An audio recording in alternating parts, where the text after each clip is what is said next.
Onlardan biri Kürdəmir rayon sakini, ali təhsilli mühəndis, 68 yaşlı Fərhad Baloğlanovdur. Deyir ki, o gün olmayıb ki, bu işlə maraqlanmasın. Əksəriyyət evə gələn kimi elektron poçtunu yoxlayır. Mənsə efirə çıxıb bu idman növü ilə məşğul olanları axtarıram.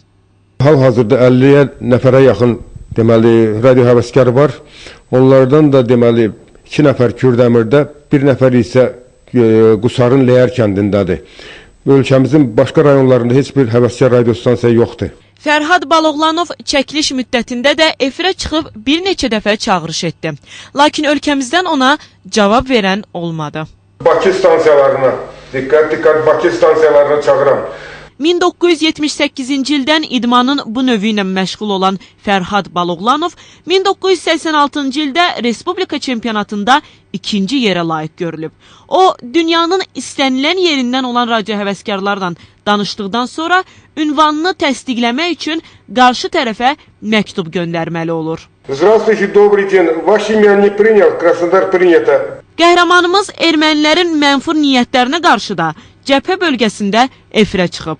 2011-ci ildə Dağlıq Qarabağın cəbhəyanı ərazisinə ekspedisiya təşkil elədik, vətənpərvərlik radio ekspedisiya təşkil elədik.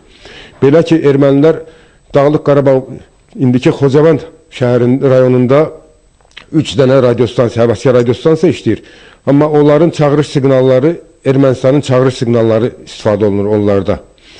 Bu da ki, qanuna ziddi, qeyri-qanunidir, həmin onlar Dağlıq Qarabağda efirdə işləməkləri. Bundan başqa bir neçə tarixi yerlərdən də efirə çıxan Fərhad Baloğlanov ərazinin tarixi haqda göndərdiyi məktublarda məlumat verib.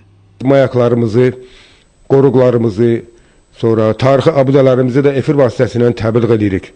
2012-ci ildə Qəbələdə keçmiş qədim yaşayış məskəni olan Çuxur Qəbələdə fəaliyyət göstərdik. 3 gün orada gecə-gündüz efirdə işlədik. Orada bu saat neçə illərdir orada qazıntı işləri gedir. Həmin ərazidən biz efirdə işlədik, çox böyük müvəffəqiyyətlə işlədik.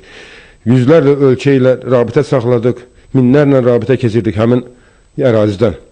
Sonra da həmin ona uyğun kartoçkalarda işlədiyimiz ölkələrin radio idmançılarına göndəririk. Qeyd edək ki, Radio Həvəskarlar Rabitə Nazirliyinin Dövlət Radio Tezliklər İdarəsi tərəfindən verilən lisenziya əsasında fəaliyyət göstərir. Buna görə isə ildə cəmi 3 manat 80 qəpik rüsum ödənilir. İlkin Zərbalıyev, Aqil Əsədov, Aytən İmanova, Lider TV, Kürdəmir.